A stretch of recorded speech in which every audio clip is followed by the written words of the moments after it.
আমরা আপনাদের কাছে আহ্বান করব, প্রত্যেকটা মিনিস্ট্রির সাথে আপনারা যদি যোগাযোগ করেন তারা আপনাদেরকে এই লিস্টগুলো প্রোভাইড করতে পারবেন কতগুলো কাজ হয়েছে।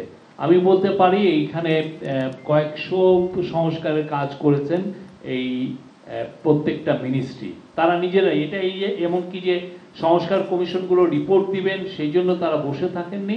প্রত্যেকটা মিনিস্ট্রি, আমি ল মিনিস্ট্রির কথা বলতে পারি, আমি এনভায়রনমেন্ট মিনিস্ট্রির কথা বলতে পারি, এনার্জি মিনিস্ট্রির কথা বলতে পারি, এবং এনার্জি মিনিস্ট্রিতে কিছু কিছু কাজ খুব দ্রুতভাবে করা হয়েছে। যেমন আপনি জানেন স্পেশাল পাওয়ার্স একটা, এটা আমরা এই গভর্নমেন্ট দায়িত্ব গ্রহণের 2 সপ্তাহের মধ্যেই এই কাজটা করা হয়েছে। এর ফলে যেটা হয়েছে যে এই অ্যাক্টের মাধ্যমে বাংলাদেশে সবচেয়ে বেশি চুরি হয়েছে, যার ফলে গত গভর্নমেন্ট তার যারা পছন্দের যারা বিজনেসম্যান তাদেরকে চুরির লাইসেন্স দিয়েছিলেন এই পাওয়ার প্ল্যান্ট ক্যাপাসিটি চার্জের মাধ্যমে, পাওয়ার প্ল্যান্টের চুক্তির মাধ্যমে।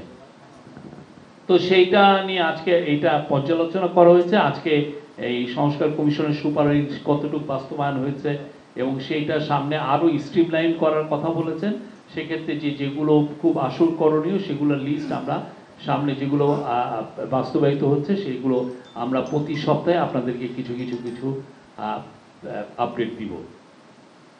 আর রাজস্ব নীতি ও বাস্তবায়নের বিষয়ে যেটা হয়েছে যে একটা ল অ্যামেন্ডমেন্ট হয়েছে, যে লটা হচ্ছে রাজস্ব নীতি ও রাজস্ব ব্যবস্থাপনা উইদিন ব্র্যাকেট সংশোধন অধ্যাদেশ 2025 এর নীতিগত ও চূড়ান্ত অনুমোদন হয়েছে। এটার বিষয়টা হচ্ছে যে সরকারের যেটা হচ্ছে যে একটা সরকারের 5 সদস্য বিশিষ্ট একটি ক্যাবিনেট কমিটি করেছিলেন ডক্টর ফজলুল কবির খান এর নেতৃত্বে। ফজলুল কবির খান উনি এনার্জি অ্যাডভাইজার, ওনার নেতৃত্বে এরা অনেকে স্টেক হোল্ডারদের সাথে কথা বলার পরে এই চেঞ্জটা আনেন, এই লতে চেঞ্জে। এতে যেটা হবে যে এখন থেকে এই যে দুইটা যে উইং করা হলো এনবিআর এর, এই দুই উইং এর যারা প্রধান হবেন তাদেরকে নেওয়া হবে হচ্ছে যোগ্যতা, অভিজ্ঞতা এবং ন্যায্যতার ভিত্তিতে, এবং তাদের কম্পিটেন্স বিচার করে যে কোনো ক্যাডার থেকে নেওয়া হবে। এটা আজকের এই ক্যাবিনেটের ডিসিশন এইটা ছিল। আমি আবার পড়ি এখানে, সরকারের রাজস্ব আহরণ কার্যক্রমের স্বচ্ছতা, জবাবদিহিতা ও গতিশীলতা বৃদ্ধিকরণ, রাজস্ব নীতি প্রণয়ন ও রাজস্ব আহরণ ব্যবস্থাপনা কার্যক্রম পৃথকীকরণের জন্য বিদ্যমান কাঠামো পুনর্গঠন পূর্বক রাজস্ব নীতি বিভাগ ও রাজস্ব ব্যবস্থাপনা বিভাগ নামে দুইটি পৃথক বিভাগ প্রতিষ্ঠাকল্পে গত 12ই মে 2025 তারিখে রাজস্ব নীতি ও রাজস্ব ব্যবস্থাপনা অধ্যাদেশ 2025 জারি করা হয়। জারি করা অধ্যাদেশের কয়েকটি ধারার বিষয়ে জাতীয় রাজস্ব বোর্ডের কর্মচারীদের সাথে কথাবার্তা হয়। দেশের ব্যবসা বাণিজ্য, শিল্প, বন্দর, রাজস্ব আদায় কার্যক্রম পর্যালোচনা, মূল্যায়ন এবং এই সকল বিষয় অধিকতর গতিশীল করার নিমিত্ত প্রয়োজনীয় সুপারিশ প্রদানের লক্ষ্যে গত 29শে জুন 2025 তারিখে মন্ত্রিপরিষদ বিভাগ হতে উপদেষ্টা বিদ্যুৎ, জ্বালানি ও খনিজ সম্প্রদায় মন্ত্রণালয়, সড়ক পরিবহন ও সেতু মন্ত্রণালয় এবং রেলপথ মন্ত্রণালয়কে আহ্বায়ক করে, মানে ফজলুল কবির খানকে আহ্বায়ক করে উপদেষ্টা শিল্প মন্ত্রণালয়, গৃহায়ন ও গণপূর্ত মন্ত্রণালয়, উপদেষ্টা পরিবেশ, বন ও জলবায়ু পরিবর্তন মন্ত্রণালয়, পানি সম্পদ মন্ত্রণালয়, উপদেষ্টা নৌ পরিবহন মন্ত্রণালয়, শ্রম ও কর্মসংস্থান মন্ত্রণালয়, উপদেষ্টা বাণিজ্য মন্ত্রণালয়, বস্ত্র পাট মন্ত্রণালয় এবং বেসামরিক বিমান পরিবহন ও পর্যটন মন্ত্রণালয়ের সমন্বয়ে একটি উপদেষ্টা পরিষদ গঠন করা হয়। একটি উপদেষ্টা পরিষদ কমিটি গঠন করা হয়। গঠিত উপদেষ্টা পরিষদ কমিটি জাতীয় রাজস্ব বোর্ডের সদস্যবৃন্দ, বিসিএস ট্যাক্সেশন, বিশেষ শুল্ক আবগারি, ক্যাডার অ্যাসোসিয়েশন প্রতিনিধিবৃন্দ, জাতীয় রাজস্ব বোর্ড সংস্কার সংক্রান্ত পরামর্শ কমিটির সদস্যবৃন্দ এবং ব্যবসায়ী প্রতিনিধিদের সাথে মত বিনিময় করেন এবং মাঠ পর্যায়ের কয়েকটি আয়কর, কাস্টমস ও ভ্যাট অফিস পরিদর্শন করেন। মত বিনিময় শেষে রাজস্ব নীতি ও রাজস্ব ব্যবস্থাপনা অধ্যাদেশ 2025-এর কতিপয় ধারা সংশোধন ও সংযোজনের বিষয়ে উপদেষ্টা পরিষদ কমিটি কর্তৃক সুপারিশ করা হয়। প্রাপ্ত সুপারিশসমূহ বিবেচনায় নিয়ে অর্থ উপদেষ্টা মহোদয়ের নির্দেশের আলোকে অধ্যাদেশ সংশোধনের চূড়ান্ত খসড়া প্রস্তুত করা হয়। আর পাকিস্তানের বিষয়ে আমাদের যে এটা হচ্ছে যে এইরকম চুক্তি আমরা আরো 31টা দেশের সাথে করেছি। এই চুক্তিটা হবে 5 বছরের জন্য। এরপরে যারা আমাদের গভর্নমেন্টের যারা ডিপ্লোম্যাটিক পাসপোর্ট হোল্ড করছেন বা যারা অফিসিয়াল পাসপোর্ট হোল্ড করছেন তারা এখন বিনা ভিসায় পাকিস্তান সফর করতে পারবেন, এবং একইভাবে পাকিস্তানের যারা অফিসিয়াল পাসপোর্ট হোল্ড করছেন বা যারা পাকিস্তানের কূটনীতিক ভিসা পাসপোর্ট হোল্ড করছেন তারাও বাংলাদেশে সফর করতে পারবেন উইদাউট এনি ভিসা।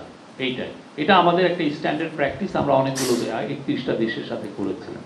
হ্যাঁ, এই চুক্তিটা হচ্ছে 5 বছরের জন্য। আরেকটা আপনি জানেন যে আগামী 24, 25, 26 তারিখে রোহিঙ্গা একটা কনফারেন্স হচ্ছে কক্সবাজারে। এই অন্তর্বর্তীকালীন গভর্নমেন্ট রোহিঙ্গা ইস্যুটাকে খুব সিরিয়াসলি দেখছেন। আপনি জানেন এই বিষয়ে আমরা অনেকের সাথে আমরা কাজ করছি, অনেক দেশের সাথে খুব নিবিড়ভাবে আমরা এই বিষয় নিয়ে আলাপ আলোচনা করছি।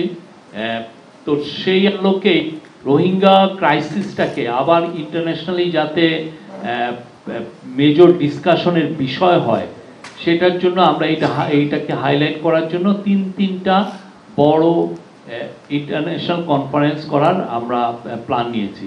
তার প্রথমটা হচ্ছে এই 24 তারিখে শুরু হবে আর 3 দিন ব্যাপী। এরপরে 30শে সেপ্টেম্বর হবে সবচেয়ে বড়, সেটা ইউএনএ হবে। সেখানে আমরা আশা করছি 170টার মতো দেশ পার্টিসিপেট করবে। তার পরবর্তীতে আরো একটা কনফারেন্স আমরা আশা করছি দোহা, কাতারে হওয়ার। we expect that it will be held in Doha. এই 3টা কনফারেন্স। তো এই রোহিঙ্গা এইটা নিয়ে যেটা হচ্ছে সেটা কক্সবাজারে যেটা হচ্ছে সেটা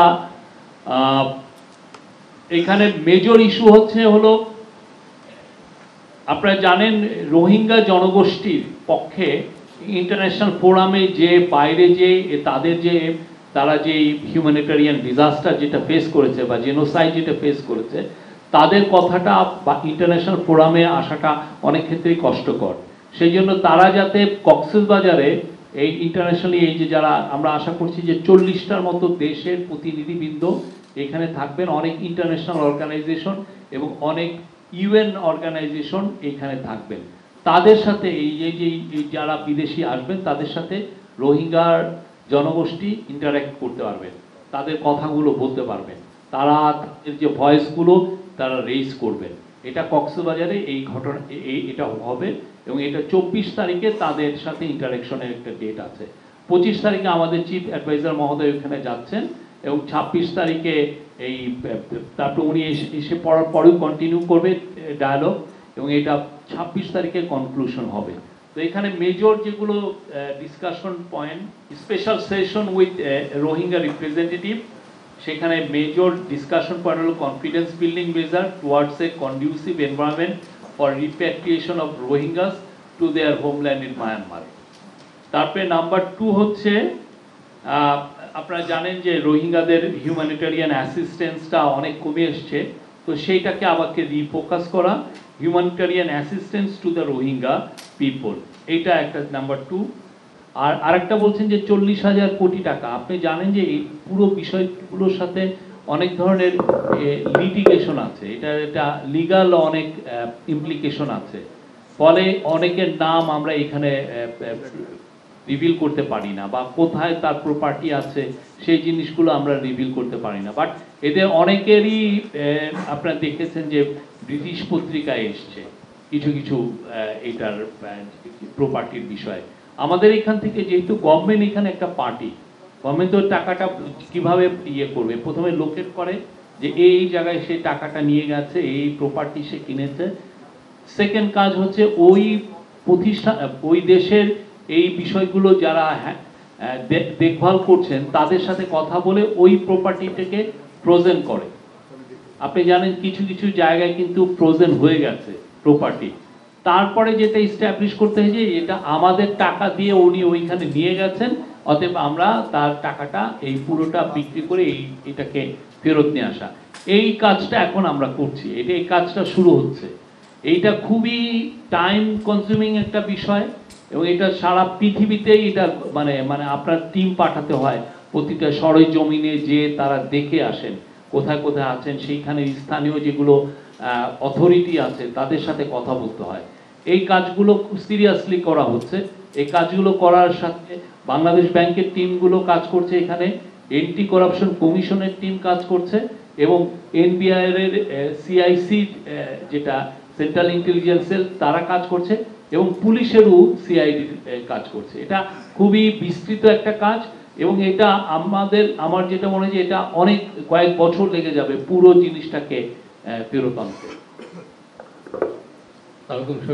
আর আমরা প্রত্যেকটা যারা যারা এই বিষয়ে কাজ করে, যে 10টারও বেশি ইন্টারন্যাশনাল অর্গানাইজেশন, তাদের সাথেও আমরা নিবিড়ভাবে কাজ করছি। তারা আমাদেরকে হেল্প করছেন এই পুরো বিষয়টায়। না না, আমরা একটা দিনও অপচয় করছি না, একটা দিনও এই গভর্নমেন্ট অপচয় করছে না। খুব ভালো, খুব লেগে আছে। যেখানে যেখানে টিম পাঠানোর দরকার প্রত্যেকটা জায়গায় টিম পাঠানো হচ্ছে। সরজমিনে যে তার প্রপার্টি চেক করে দেখে আসছেন তারা। আমরা আশা করছি যে আমাদের গভর্নমেন্টের সময় আমরা অবশ্যই কিছু সাকসেস আপনাদেরকে দেখাতে পারবো, সেই লক্ষ্যেই কাজ করা হচ্ছে। But we are being realistic.